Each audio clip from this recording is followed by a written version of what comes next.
Today we're talking about 3 different ways to exclude a document from Compile in Scrivener 3 for Windows.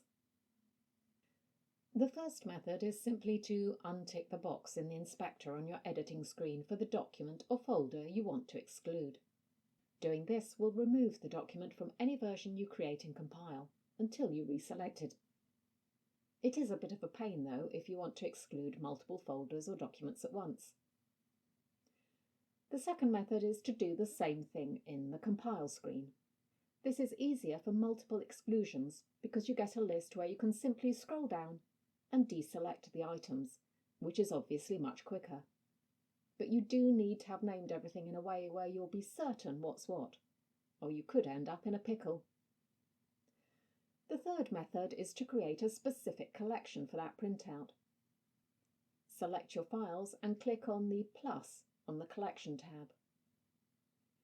You can select that collection from the Compile screen without having to deselect anything in the editor. If you need more information on how to create this type of collection, then check out this video next.